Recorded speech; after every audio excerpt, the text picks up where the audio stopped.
दोस्तों, क्या आप भी अपनी इलेक्ट्रिसिटी बिल से परेशान हैं? आप भी अपने इलेक्ट्रिसिटी बिल को देख के चौंक जाते हैं? आपको लगता है कि हर बार आपका बिल ज्यादा आ रहा है? तो आज इसका सॉल्यूशन हम लेकर आए हैं। आज आपको कंप्लीट बताएंगे कि इलेक्ट्रिसिटी बिल जो हमारा कैसे कैलकुलेट होता है। आज इस पूरे वीडियो में हम देखने वाले हैं। दोस्तों, जब भी हमारा इलेक्ट्रिसिटी का बिल आता है, एक मन में कहीं ना कहीं डाउट रहता है कि इस बार भी हमारा इलेक्ट्रिसिटी बिल ज्यादा है।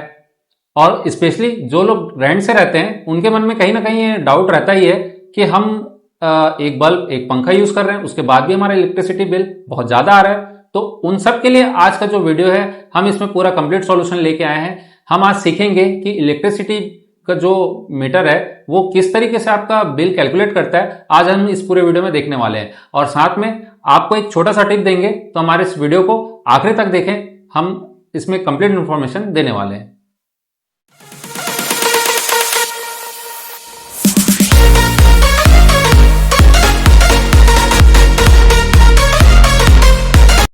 Hello guys, welcome back to my YouTube channel TD electrical and works. एक बार फिर से आप सभी का बहुत बहुत स्वागत है हमारे इस यूट्यूब चैनल पर। आज हम फिर से एक नए इंटरेस्टिंग वीडियो के साथ लौटा है, तो हमारे इस वीडियो को शुरू से आखिरी तक जरूर देखिएगा।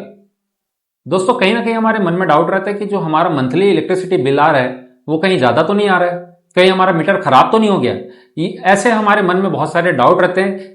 इसी डाउट को क्लियर करने के लिए आज का जो हमारा वीडियो है, इसमें हम सीखने वाले हैं कि एनर्जी मीटर का यानी इलेक्ट्रिसिटी मीटर का जो हमारा बिल कैसे कैलकुलेशन होता है। ये आज की इस वीडियो में हम सीखने वाले हैं, तो हमारी वीडियो को शुरू से आखिर तक देखिएगा। दोस्तों, यदि आप इलेक्ट्रिसिटी डिपार्टमेंट से हैं, इलेक्ट्रिकल का काम करते हैं या फिर इलेक्ट्रिक की पढ़ाई करते हैं, तो आपके लिए बहुत जरूरी है जानना कि जो हमारा एनर्जी मीटर है वो किस तरीके से हमारा जो बिल है वो कैलकुलेट करता है।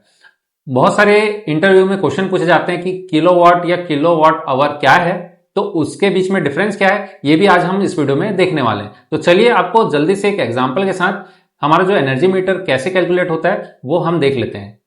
दोस्तों, हमारा जो एनर्जी मीटर है वो यूनिट में कैलकुलेट करता है और जो फॉर्मूला है वो है 1 यूनिट इक्वल्स टू क्या होता है, किलोवाट आवर। यानी एक यूनिट में हमारा जो खपत है वो किस में होता है, किलोवाट आवर में होता है। अभी किलोवाट आवर है क्या वो हम देखते हैं। आपने ये फॉर्मूला देख लिया, ये फॉर्मूला आपको ध्यान में रखना है कि 1 unit equals to kilowatt hour होता है। दोस्तों, जैसे कि हमने देखा है कि फॉर्मूला क्या बोलता है कि 1 यूनिट इक्वल्स टू क्या होता है, किलोवाट आवर। यहां पर जो W है वो पावर को रिप्रेजेंट कर रहा है, यानी कि हमारा जो कंजप्शन है पावर का, हम चाहे बल्ब यूज कर रहे हैं, फैन यूज कर रहे हैं, सबका एक अलग अलग वॉटेज होता है। तो वो कितना वॉट हम यूज कर रहे हैं वो हमें पता होना चाहिए।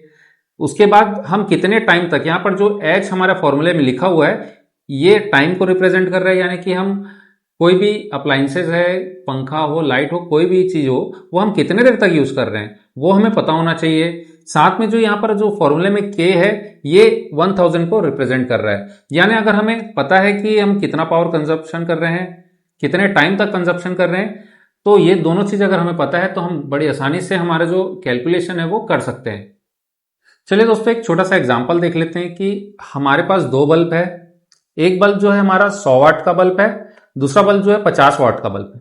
हम दो बल्ब का यूज कर रहे हैं जिसे हम डेली 5 घंटे तक, हमारा जो टाइमिंग है वो क्या है, 5 घंटे का है। हम डेली इन दोनों बल्ब को 5 घंटे तक जलाते हैं, तो हमारा जो यूनिट है वो कितना यूज होगा वो हम देखते हैं। हम यहाँ दोनों बल्ब को 5 घंटे तक जला रहे हैं और हमें चेक कितना है, हमारा जो मंथली जो बिल आता है वो मंथ में आता है। तो हम इस जो भी रीडिंग आएगी उसे हम 1 मंथ के लिए इंटू कर देंगे, तो उससे हमारा जो यूनिट का एग्जैक्ट कैलकुलेशन है वो आ जाएगा। चलिए हम इसे सॉल्व करके आपको दिखाते हैं। चलिए दोस्तों, हमारा जो फॉर्मूला है उसमें हम इस वैल्यू को पुटअप करते हैं। सबसे पहले हम अपना ये जो बल्ब है उसको टोटल कैलकुलेट करते हैं कि कितना पावर हमारा टोटल जल रहा है। हमारे पास दो बल्ब था, तो पहले पावर को यानी कि वॉट को कैलकुलेट कर लेते हैं। हमारे पास एक 100 वाट का बल्ब था, प्लस करेंगे एक 50 वाट का बल्ब था, यानी हमारा जो कैलकुलेशन होगा वो 150 वाट पे होगा। अभी यहां पर हमारे जो वॉट की वैल्यू है हमें मिल गई कि हम 150 वाट डेली यूज कर रहे हैं, कितने टाइम के लिए, 5 आवर्स के लिए। हमारा जो टाइमिंग था वो 5 घंटे के लिए था। अब इसे हम फॉर्मूले में पुटअप करते हैं। दोस्तों, पे देखा हमने एक 100 वाट का बल्ब लिया था, एक 50 वाट का बल्ब। उन दोनों को जब ऐड किया तो हमें जो W की वैल्यू मिल गई है। हमारे पास यहाँ पर 150 वाट हमें पता चल गया कि हमारा जो लोड है वो हर दिन 5 घंटे के लिए चल रहा है।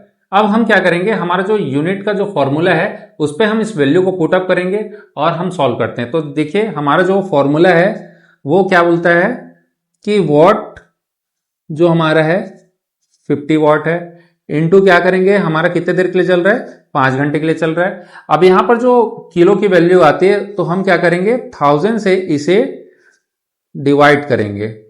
जब हम इसे सॉल्व करेंगे तो जो वैल्यू आएगी वो हमारी होगी यूनिट की वैल्यू।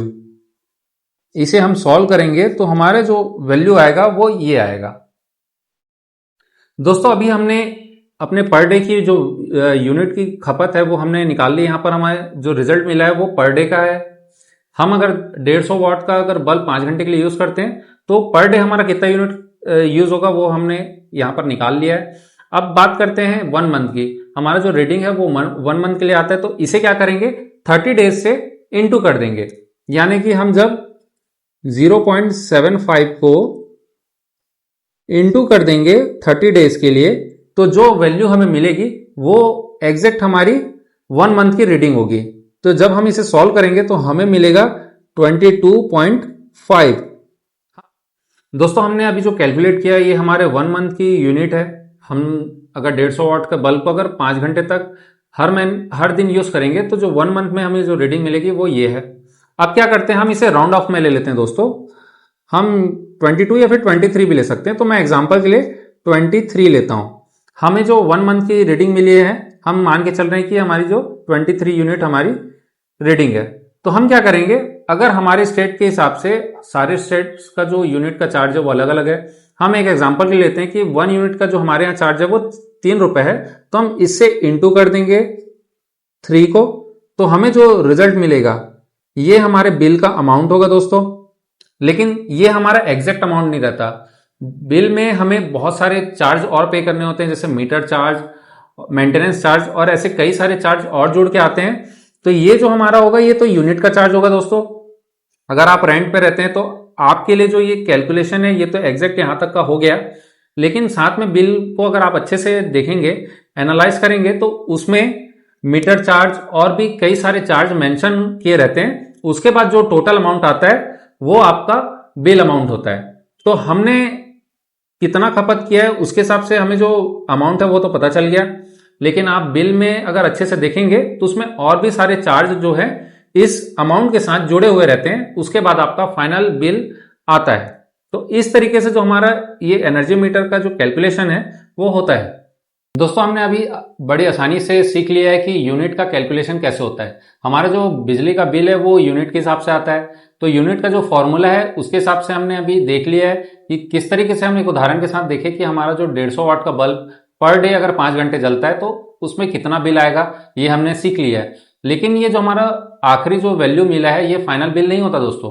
बिल में और भी कई सारे चार्ज जुड़े हुए रहते हैं जिसको कैलकुलेट करके ये जो फाइनल अमाउंट होता है वो हमारा बिजली का बिल होता है। आप इसे अपने इलेक्ट्रिसिटी के बिल पे देखेंगे तो आपको मिल जाएगा, उसमें कई सारे मीटर के चार्जेस, कुछ सेफ्टी चार्जेस, ऐसे काफी सारे चार्जेस उसमें जुड़े हुए होते हैं, जिसके बाद जो हमारा फाइनल अमाउंट है वो बिल का बनता है। तो आप इसमें अगर बिल पे देखेंगे तो आपको ये मिल जाएगा।